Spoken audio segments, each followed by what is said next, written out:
What did you love that you saw from our guy D-Book?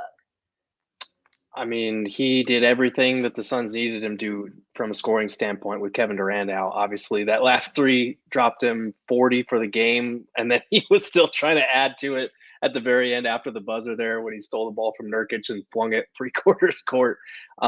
He was great. Like, obviously, from a playmaking standpoint, he didn't do as much today, but it's because one of his main guys that he loves to feed the ball to wasn't out there. So I loved how aggressive he was. After last game, I had been asking him whether it's been an adjustment, kind of getting used to the minutes restriction and the different minutes that he's been playing.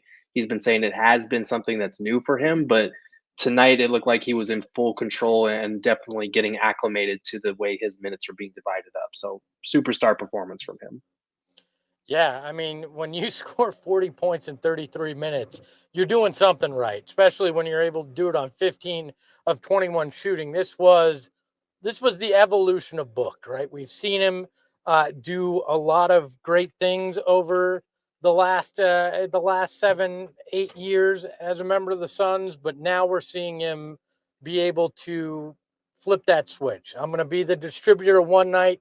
I'm going to be the guy that does a little of everything the other night. This was full Armani mode tonight. This was Devin Booker scoring at a high clip and knowing that his team needed him and delivering. It was a stark contrast when he was on the floor and when he was off it. We've played this game before. We've seen it, but he did every last thing he needed to give the Suns the win, but also the point differential that they need to get, to hopefully, I'm not going to say to definitely do it, but to hopefully get them into the midseason tournament.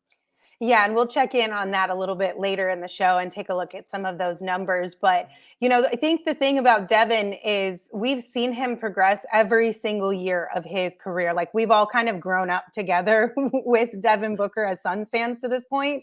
And I think maybe behind the scenes or just internally to ourselves, a lot of times we ask the question, like, when is he going to reach the peak of the peaks? And I don't know if we're ever going to get that, because it seems like every single year, at least to this point, I mean, this year included, it's just he keeps adding on another level and another level. And I think the thing about Devin is that him and KD are so perfect for one another because they work so well hand in hand, and Devin knows how to adjust when KD's on the floor, but he also knows how to take over a game when KD's not on the floor or when Bradley Beal isn't playing, and he kind of has to take on that role. Like, he's so good at just adjusting his game to what his team needs to get the win, and I absolutely love that about him. He's such a selfless player in that way. Yeah, no, you're absolutely right. And for me, the thing that stood out about him this season, aside from the way that he's managed to play great with Kevin Durant on the floor and be a facilitator and take charge when Kevin Durant's not on the floor, is just he's got that masterful kind of control of the game down. It's something we would praise Chris Paul for. It's something we praise some of the best superstars in the league for, in terms of knowing and being able to sense the flow of the game and, like, we need a bucket here. I'm going to be that guy to go and get a bucket, or we need to move the ball here and get somebody involved.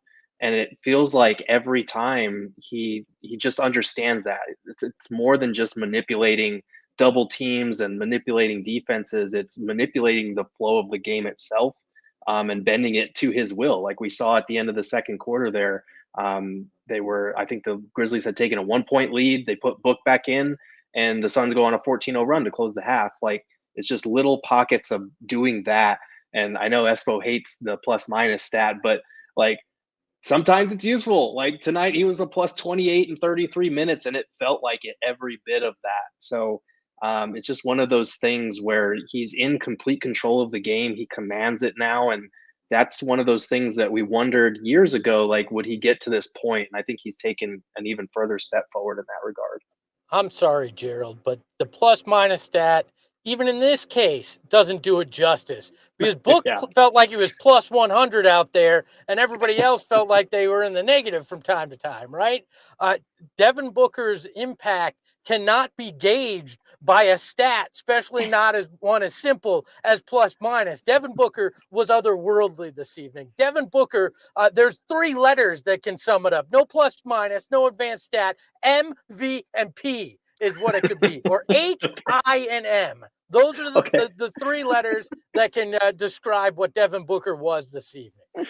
All right, it was a Grizzlies team missing like 9 guys. Let's put that out into the ether. We gotta who it is.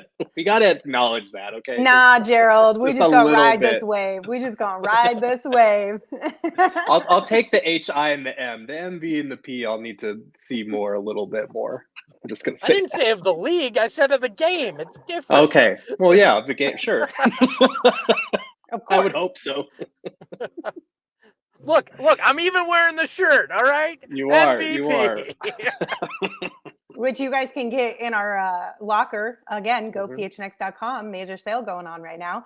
Can we talk real quick just like about the 4 steals that Devin had as well? Because I feel like that's a whole nother level too, where it's like, okay, Devin, we see you out there with them hustle plays. Lindsay, I mean, I've listened to the internet. They've all told me he's not a good defender. So this is not something we can talk about because he's not a good on-ball defender. He's not a good off-ball defender. He's just not good at it. No, it's another thing that Devin Booker continually works on, has gotten better at. He did it on the defensive end. This year, he's showing you when it comes to his distribution. Devin Booker is a complete player, and those 4 steals were just yet another example of what he can go out there and do for you. Yeah, he's had it in his game for a while now in terms of just playing good defense. And I think this year, to start the year, he's had some instances where off the ball, because of the weight that he's carrying, he's fallen into some habits that are older Devin Booker. But he's always been really good about reading plays and coming over from the weak side for steals. We've seen guys kind of like turn around and turn right into him, and he just picks their pocket right then and there. He's got good anticipation in that way. And a lot of the steals that he was getting, especially like tonight, they're, pick sixes. He's going the other way. It's an easy layup every time. So those are the kinds of steals that you love to see as well. On top of that, the Suns have done a little bit better job recently of turning the ball over. And it's awesome to see your best player, who's also dropping 40 points, leading the charge on that front. Absolutely. And you know what? For all the reasons we just talked about and a few more that we'll continue to talk about, Devin Booker tonight, of course, is our big, bright, shining star. I'm a big, bright, shining star. Oh, we got it live from Espo. How exciting. He finished tonight with 40 points, 5 rebounds, 4 assists, 4 steals. Shout out to our guy, Devin Booker, for having himself a night. We also have a couple super chats for D-Book as well. Frank sent us a super chat and said, clutch Suns win with 40-point game from Devin Booker. Avery also sent us one and said, I was checking the box score and my friend pointed at my phone and said, 40 points off 21 shots. He only missed 6 times. Oh, geez. True story. Mm-hmm. He's ridiculous, man. He's getting, that's the other thing. He's getting to the line a lot now too. And that makes it even tougher to stop him, because even if the shot is not falling, he can still draw fouls and get easy points that way too. You can't win with this guy.